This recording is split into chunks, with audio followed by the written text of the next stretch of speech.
কোনো ধৰণৰ সূত্ৰ প্ৰয়োগ নকৰাকৈ কেনেকৈ কম্পাউণ্ড ইণ্টাৰেষ্টৰ অংক কৰিব পাৰি সেই বিষয়ে মই এই ভিডিঅ'টো ডিছকাছ কৰিবলৈ লৈছোঁ। এতিয়া সূত্ৰ প্ৰয়োগ কৰিলে কি হয়, এই সূত্ৰটোত যেতিয়া আপোনালোকে ভেলুবিলাক পুট কৰি দিব তেতিয়া কি হয়, কেলকুলেশ্যনটো বহুত কঠিন হৈ যায়।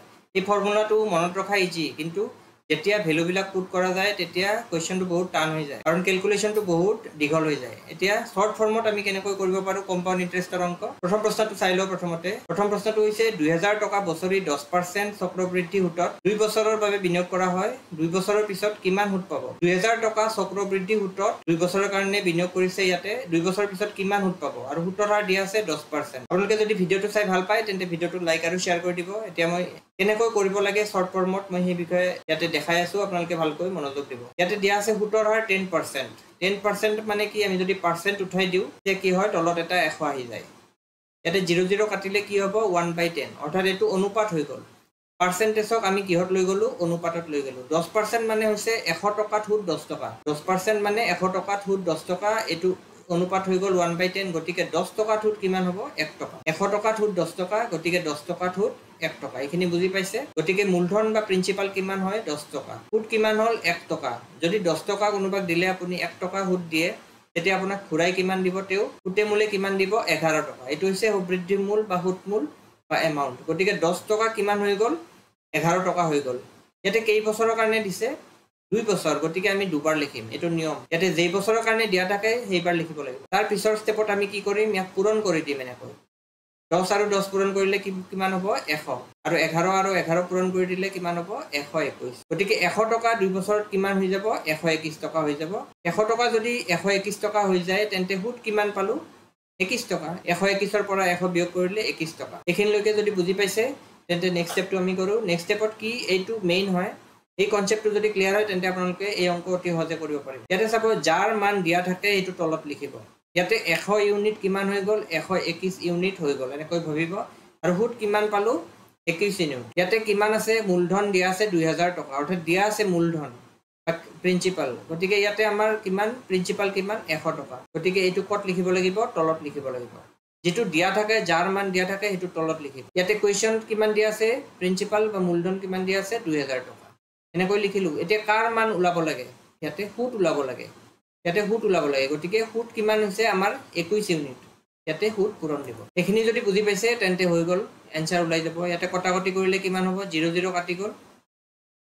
ইয়াতে ৰ'ল 20, 20 × 21, এইটোৱে এনচাৰ। 20 × 21 কিমান হ'ব, ইয়াতে 0 এটা বহালোঁ, 2ৰে পূৰণ কৰিম, 2 × 2, 2 × 2 4, 420। Option A year answer. কেনেকৈ কৰিলোঁ আমি কুৱেশ্যনটো, যেহেতু 10% সুতৰ হাৰ দিয়া আছে, ইয়াক আমি অনুপাতত লৈ গ'লোঁ 1/10। গতিকে 10 টকাত সুদ 1 টকা হ'লে কিমান হৈ যায়, সুতে মূলে 11 টকা হৈ যায়। ইয়াতে দিয়া আছে 2 বছৰ, গতিকে আমি দুবাৰ লিখিম। তাৰপিছত কি কৰিম, আমি পূৰণ কৰিম এনেকৈ। 10 আৰু 10 পূৰণ কৰিলে 100, 11 আৰু 11 পূৰণ কৰিলে 121। গতিকে 100 টকা 2 বছৰত কিমান হৈ যায়, চক্ৰবৃদ্ধি সূতত 121 টকা হৈ যায়। গতিকে ইয়াতে কাৰ মান দিয়া আছে, 2000 টকা, মূলধন দিয়া আছে। আমি কিমান লিখিছোঁ, মূলধন 100 ইউনিট আমি পাইছোঁ কেলকুলেশ্যন কৰি। যিটো দিয়া থাকে সেইটো তলত লিখিব, 100। আৰু কুৱেশ্যনত যিটো 2000 টকা দিয়া আছে আমি ওপৰত লিখি দিছোঁ। আৰু যাৰ মান ওলাব লাগে সদায় পূৰণ হয় বা ওপৰত লিখিব লাগে, সুদ ওলাব লাগে, গতিকে ইয়াতে ওপৰত লিখি দিছোঁ। যদি সবৃদ্ধি মূল বা এমাউণ্ট ওলাব দিয়ে তেন্তে 121টো আমি ইয়াতে লিখি দিলোঁ হয়। তাৰপিছত কটাকটি কৰি যিটো পাম সেইটোৱে এনচাৰ। নেক্সট এটা কুৱেশ্যন কৰিলে আপোনালোকৰ আকৌ ভালকৈ ক্লিয়াৰ হৈ যাব এইটো। ইয়াতে কি দিয়া আছে, 3000 টকা বছৰি 20% চক্ৰবৃদ্ধি সূতত 2 বছৰৰ বাবে বিনিয়োগ কৰা হয়, 2 বছৰৰ পিছত কিমান সুদ পাব।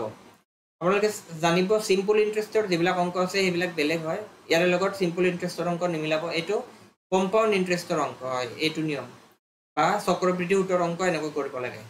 3000 টকা বছৰি 20%, গতিকে 20%ক আমি কিহত লৈ যাম, প্ৰথমতে ফাৰ্ষ্ট ষ্টেপ 20%ক আমি অনুপাতত লৈ যাম।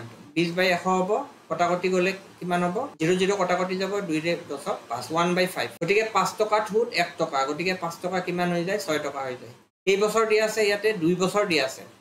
2 বছৰৰ পিছত কিমান হ'ব এইটো সুধিছে, গতিকে দুবাৰ লিখিম। বা ইয়াক স্কুৱেৰো কৰিব পাৰোঁ, 2 বছৰ আছে গতিকে 5 স্কুৱেৰ 6 স্কুৱেৰ এনেকৈও লিখিব পাৰোঁ। 25 হৈ গ'ল, 36 হৈ গ'ল।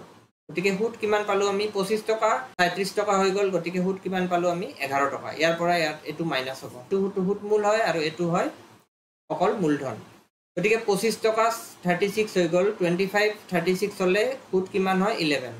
ইয়াতে কি দিয়া আছে ইয়াতে 3000 টকাটো প্ৰিন্সিপাল দিয়া আছে মূলধন দিয়া আছে গতিকে আমি কিমান পাইছো মূলধন আমাৰ ক্যালকুলেশনত এটো আমি তলত লিখিম যেটো দিয়া থাকে এটো তলত কোৱেশ্চনত যেটো দিয়া আছে এটো ওপৰত আৰু যাৰ মান উলাব লাগে হুট উলাব লাগে গতিকে আমি এটো পূৰণ দিছো বা ওপৰত লিখিব পাৰো এতিয়া কটাকটি কৰিম 25 ৰে 3000 কাটিলে কিমান বাৰ যায় 25 গুণ 25 5 থাকিলে 25 গুণ 50 120 কিমান হ'ব आंसर 120 * 11 এটো পূৰণ কৰিলে কিমান হ'ব 11 গুণ 22 11 গুণ 11 13 1320 অপচন ডি হৈছে ইয়াৰ आंसर কেনেকৈ কৰিলো আমি এই কোৱেশ্চনটো 20% মানে হৈছে 1/5 5 টকা ঠুট 1 টকা হলে 5 টকা 6 টকা হৈ যায় বছৰত ইয়াতে 2 বছৰ দিয়া আছে গতিকে 5 টকা 6 টকা দুবাৰ লিখিম ইয়াক আমি পূৰণ দিছো 25 টকা কিমান হৈ গৈছে 36 অৰ্থাৎ হুট কিমান হল 25 টকা বাঢ়ি 36 হৈছে মানে হুট ইয়াৰ পৰা এটো বিয়োগ কৰিলে 11 টকা যাৰ মান দিয়া থাকে এটো তলত লিখিব লাগে তো আমি কিমান ইউনিট মূলধন ধৰিছো 25 ইউনিটটো তলত লিখিছো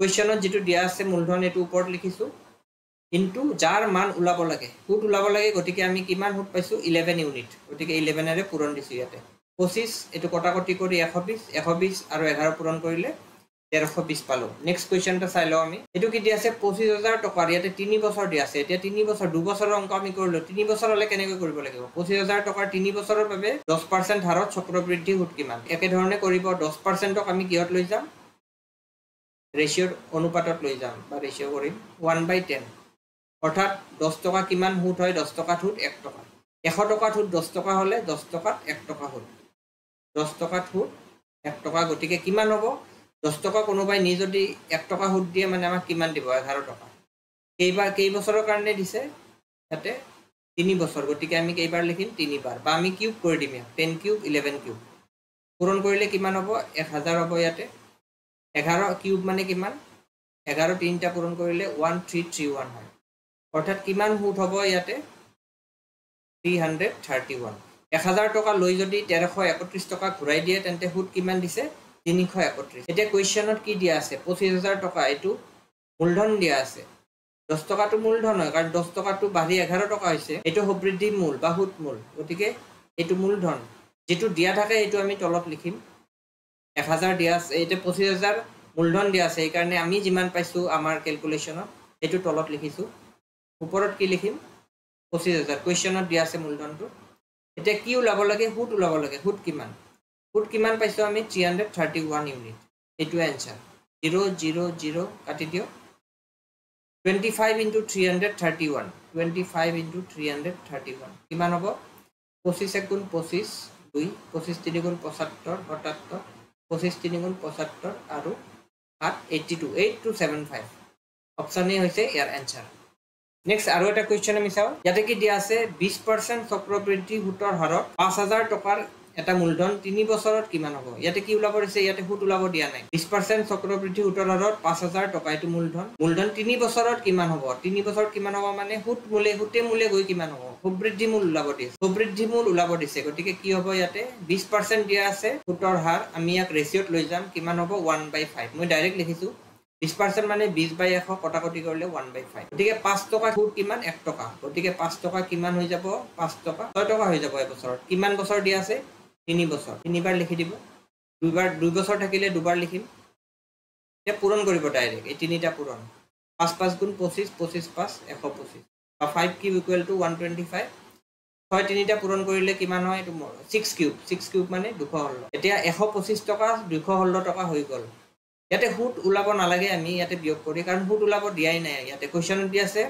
সবৃদ্ধি মূল বা হুটে মূলে কিমান হ'ব হেতু উলাব দিছে ইয়াতে এটোৱে হ'ব 125 টকা হুটে মূলে কিমান হৈছে 3 বছৰত 216 টকা হৈছে গতিকে হুটৰ আমাক কোৱেশ্চন টাকো দিয়া নাই আমি নিলিখো এই কাৰণ কোৱেশ্চনত কি দিয়া আছে 5000 টকাটো কি মূলধন ক্যাপিটেল গতিকে 125 ইউনিট আমি পাইছো মূলধন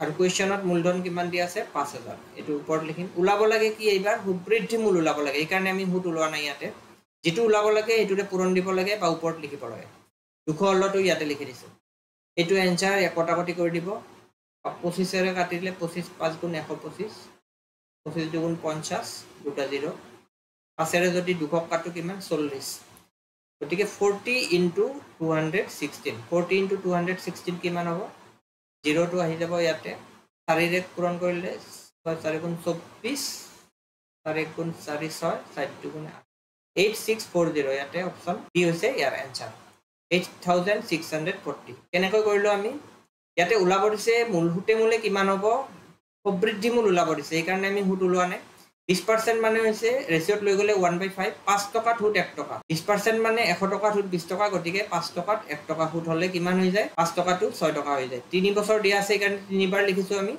এটা পূৰণ কৰিলে কি হ'ব 5 3টা পূৰণ কৰিলে 125 6 3টা পূৰণ কৰিলে 200 হল ইয়াতে আমি হুত নুলাও কাৰণ কোৱেশ্চনত হুত উলাবই দিয়া নাই যেটো দিয়া আছে কোৱেশ্চনত কি দিয়া আছে 5000 টকা দিয়া আছে মূলধন গতিকে আমি আমাৰ কিমান হৈছে মূলধন আমাৰ হিচাপত 125 ইউনিট এটো তলত লিখিব লাগে আৰু 5000 টো আমি ওপৰত লিখিছো যেহেতু মূলধন এটা তলত লিখিছো কোৱেশ্চনৰ মূলধনটো ওপৰত লিখিব লাগিব আৰু উলাব লাগে যেটো হেতু আমি পূৰণ দি বা ওপৰত লিখিম ইয়াতে তলত কি থাকে 1 থাকে যেহেতু প্ৰবৃদ্ধি মূল উলাব লাগে গতিকে 125 টকাত 216 টকা হুতে মূলে হৈ গল হেতু ইয়াতে পূৰণ দিছো কটাকটি কৰিলে কিমান হ'ব 8640 টকা এটো হৈছে ইয়াৰে এনসাৰ কোনকল ভিডিওটো চাই কেনেকুৱা পালে কমেন্ট কৰি জনাব আৰু এনে ধৰণৰ ভিডিওৰ কাৰণে চেনেলটো সাবস্ক্ৰাইব কৰি বেল আইকনটো প্ৰেছ কৰি থব যাতে নতুন নতুন ভিডিও নটিফিকেশন আপোনালোকে পাই থাকে ধন্যবাদ